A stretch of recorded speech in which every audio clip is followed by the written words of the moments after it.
Guys, आज की current energy DM और डीएफ की काफ़ी ज़्यादा पर्जिंग हो रही है इस वक्त, और काफ़ी दिनों से डाउनलोड भी हो रहा है मुझे।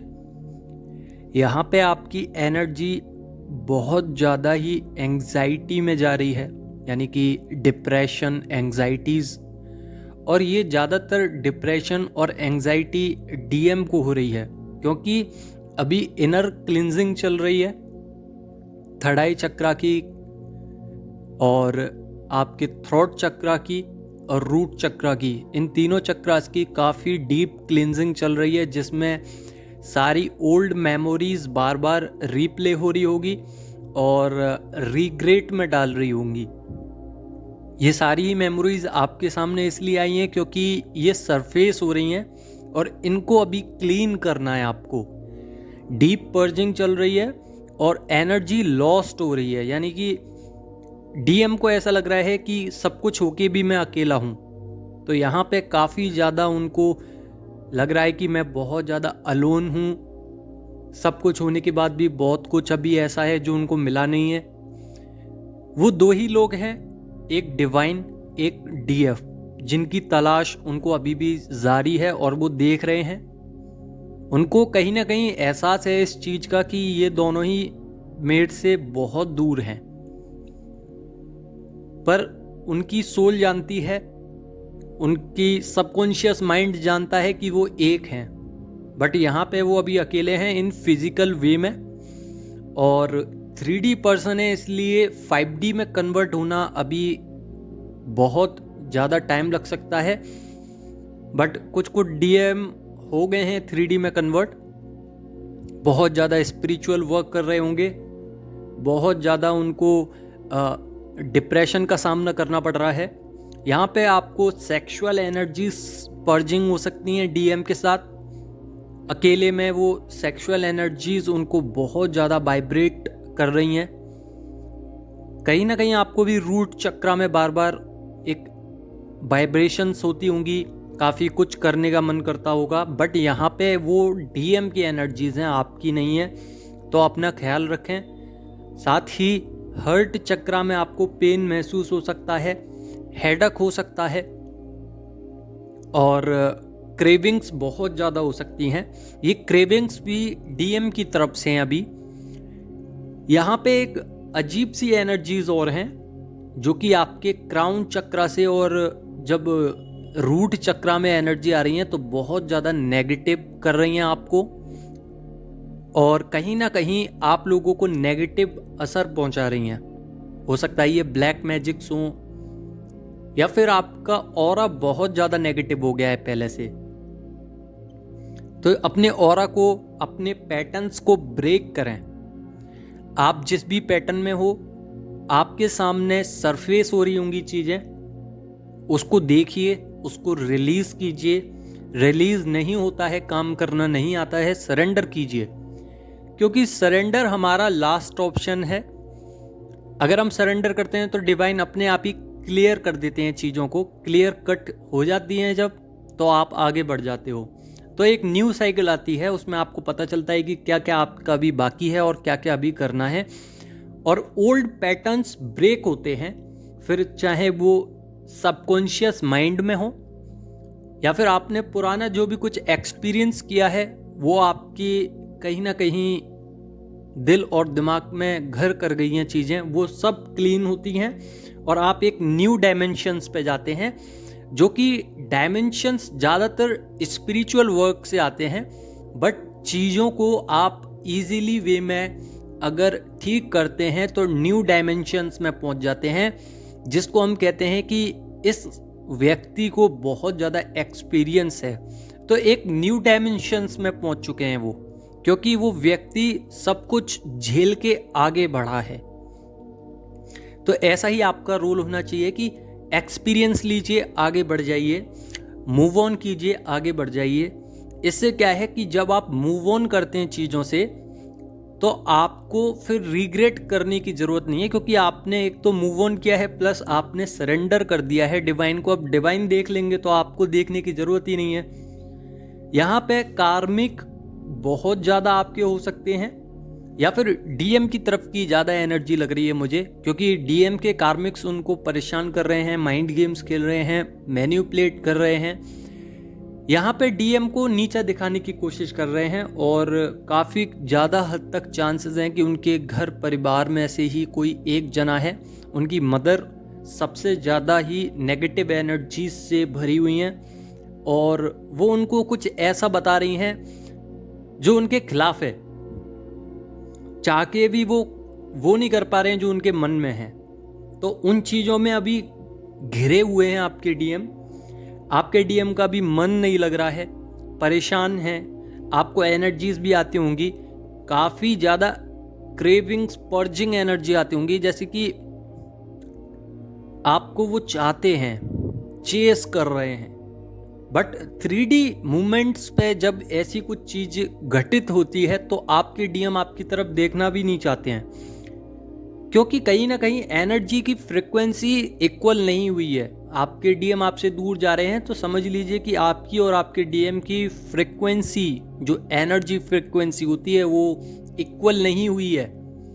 या फिर हो सकता है कि आपका भी मैस्कुलाइन और फेमिनाइन साइड पॉजिटिव नहीं है, कोई ना कोई चीज़ ऊपर नीचे जरूर है, इसीलिए 3D पे भी डीएम आने के बाद भी भाग जाते हैं।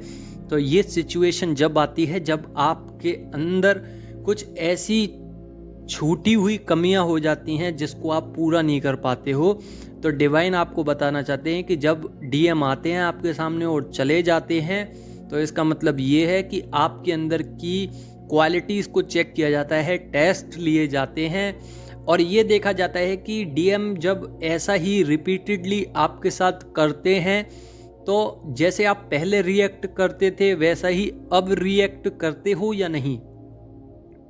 तो आपकी रिएक्शंस पे नोटिस किया जाता है, आपकी जो मेंटल स्टेज है उसको कैप्चर किया जाता है डिवाइन के थ्रू और देखा जाता है कि आप वैसा ही फोकस कर रहे हो अपने करियर पे, अपने सोल पर्पस पे, या फिर डीएम के पास दोबारा से आप चेस करने लग गए हो और डीएम रन करेंगे फिर।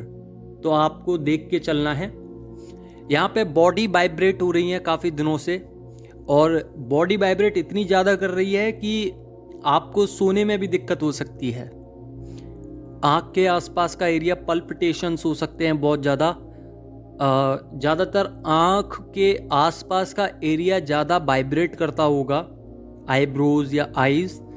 तो ये डीएम आपको जब बुलाते हैं तो ऐसे संकेत होते हैं, या फिर सोल वाइब्रेट कर जाएगी आपकी, अचानक से आपकी सोल में एक करंट लगेगा जिसमें आपको पता चलेगा कि अजीब सा ये चीज़ हुई। वो डीएम की फ्रिक्वेंसी होती है जब डीएम आपको बुलाते हैं, या फिर डीएम को लगता है कि एक बार देख लूँ बस मैं डीएफ को, जब वो बाहर निकलते हैं या फिर जब वो टेक्स्ट करना चाहते हैं या फिर 3D पे टेलीपैथिकली आपसे कनेक्ट करना चाहते हैं, तो वो ऐसी वाइब्रेशंस क्रिएट करते हैं जिससे आप उनकी बात सुन लो।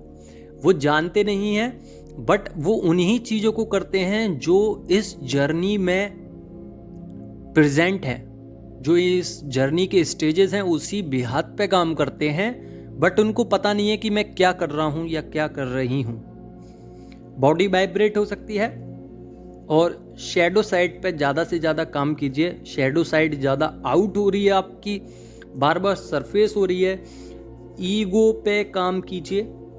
यहाँ पे डीएम की ईगो ब्रेक हुई है, डीएफ की भी हुई है, बट किसी एक की ईगो दोबारा बढ़ी है, जिससे क्या है कि आगे चल के या अभी से ही ब्लॉकेजेस क्रिएट हो रहे हैं। तो ब्लॉकेजेस पे भी आपको वर्क करना है। ब्लॉकेजेस क्या होते हैं कि जैसे कि मान के चलिए आप स्पिरिचुअल वर्क कर रहे हैं, करते जा रहे हैं, अचानक से एक गैप आया, उसके बाद गैप ही चल रहा है, 1 महीना निकल गया, 2 महीना निकल गया, आप स्पिरिचुअल वर्क नहीं कर पा रहे हो या फिर मेंटली प्रिपेयर नहीं हो पा रहे हो, मेडिटेशन नहीं कर पा रहे हो। तो ये चीज़ें नहीं छोड़नी है, आपको इनर वर्क करना है, प्रॉपर इनर वर्क करना है। जितना समय दे सकते हो, 5 मिनट 10 मिनट आपको इनर वर्क करना है। इससे क्या है कि आपके सारे फियर इश्यूज, जितने भी इश्यूज हैं, वो निकल के साइड में हो जाएंगे और आप मेंटली प्रिपेयर हो जाओगे। कुछ नुकसान हो सकता है बड़ा, तो देख लीजिएगा कुछ नुकसान ना हो आपका। आराम से चलिए, आराम से काम कीजिए, देख के हिसाब से काम करोगे तो ज़्यादा बेटर है। और ये जो नुकसान है ये भी आपके लिए एक टेस्ट है। कहीं आप ऐसा ना करें कि मैं कह दूं कि नुकसान होने वाला है और आप उस डर में आ जाएं और डर में ही रहें कि अरे मैं जाऊं तो नुकसान नहीं हो जाए, मेरा एक्सीडेंट नहीं हो जाए, मेरी चीज़ें ना खो जाएं। तो इस डर में नहीं रहना है, आपको डर को बाहर करना है। हर बार एक नया डर आएगा, उस डर को बाहर करना है, अनकंडीशनल लव रखना है, लविंग एनर्जीज में रहना है और डीप फील करना है डिवाइन को। अगर आप स्पिरिचुअल वर्क नहीं कर पा रहे हो, डीप फील कीजिए जितना हो सकता है, क्योंकि डीएम की डीएफ साइड अभी एक्टिवेट हुई है और डीएफ की डीएम साइड एक्टिवेट हुई है। बट यहां पे आपको इक्वल करना है दोनों साइड को, मैस्कुलर और फेमिनाइन साइड को इक्वल करना है, इक्वल एनर्जीज में लाना है। सेम फ्रीक्वेंसी पे जब आपकी एनर्जीज दोनों आ जाएंगी तो जब शिफ्टिंग होगी या फिर मर्ज होगी एनर्जीज, तो डीएम ऑटोमेटिकली हायर वाइब्रेशंस पे पहुंच जाएंगे। इतनी मेहनत नहीं करनी पड़ेगी डीएम को। इसलिए बोलता हूं कि कहीं ना कहीं आपकी कमी की वजह से डीएम अभी भी अधूरे हैं। तो कितना भी काम कर लें वो अधूरे ही रहेंगे जब तक आपसे रीयूनियन नहीं होता है। ये लाइफ के टेस्ट हैं, उनके टेस्ट चल रहे हैं, लेसन सीख रहे हैं। बार बार वो उन्हीं लोगों के पास जा रहे हैं जिनसे धोखा मिल रहा है, बट बार बार कुछ सीखने के लिए भी मिल रहा है कि यहाँ से हट जाइए। लॉट्स ऑफ क्राइंग एनर्जीज हैं, गूस बम्स आ सकते हैं बार बार, कुछ सिम्टम्स हो सकते हैं जैसे कि सोलर प्लेक्सिस में क्लिनजिंग हो रही है बार बार, हार्ट चक्र में क्लिनजिंग हो रही है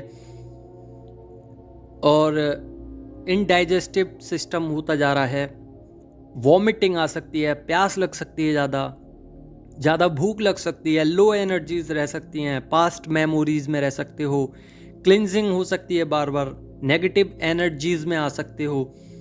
तो ये एनर्जीज आपके डीएम की हैं। आपके डीएम एंग्जाइटी में जा रहे हैं, आपके डिप्रेशन में जा रहे हैं डीएम। तो यहाँ से बाहर कैसे निकलना है? आपको only 5 minute to 10 minutes meditation करनी है, अपनी सोल को क्लीन करना है।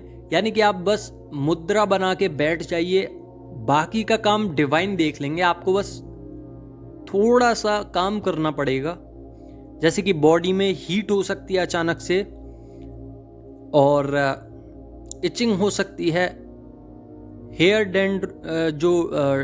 हेयर फॉल्स हो सकते हैं, डेंड्रफ हो सकता है, फेस की स्किन डल पड़ सकती है, ग्लो खत्म हो सकता है, आइज ब्लर हो सकती हैं, पैरों में दर्द हो सकता है ज़्यादा, लोअर बैक में पेन होगा, शोल्डर्स में पेन हो सकता है, नेक में पेन हो सकता है, थर्ड आई चक्रा में पेन होगा। टोटली साइलेंट एनर्जी है डीएम की तरफ से। और डीएफ भी नो रिएक्ट सिचुएशन में है, यानी कि कुछ भी हो जाए मुझे रिएक्ट नहीं करना है, चाहे फिर वो 3D पे हो 5D पे हो, मुझे इक्वली साइड पर बैलेंस करके सामने की तरफ देखना है, सामने चलना है, भटकना नहीं है अपने रास्ते से, कुछ रिएक्ट नहीं करना है। डीएम याद कर रहे हैं तो करने दें, हमें आगे चलना है। कुछ इस तरीके की एनर्जीज बनी हुई हैं डीएफ की। यहाँ पे टेलीपैथिकली कनेक्ट हो रही हैं, बार बार ड्रीम्स में आ रहे हैं डीएम, और यहाँ पे मर्ज हो रही हैं बार बार एनर्जीज, लो फ्रिक्वेंसी में जा रही हैं, फिर भी अपने आप को संभाल रही हैं, फिर वापस उसी स्टेज पे आ रही हैं, फिर वापस चल रही हैं। तो यहाँ पे काम चल रहा है। स्पिरिचुअल वर्क और ऐड कर दीजिए और थोड़ा ग्राउंडेड रहिए, ग्रेटिट्यूड पे कीजिए और सारी एनर्जीज को फिनिश कीजिए, सरेंडर कीजिए, सारे ब्लॉकेजेस को ख़त्म करिए, सारे इश्यूज को हील कीजिए, बाकी का इल्यूजन में मत जाइए। तो यही थी आज की एनर्जीज। आई होप आप लोगों को समझ में आ गया होगा। समझ में आ गया हो तो लाइक ज़रूर करना। धन्यवाद।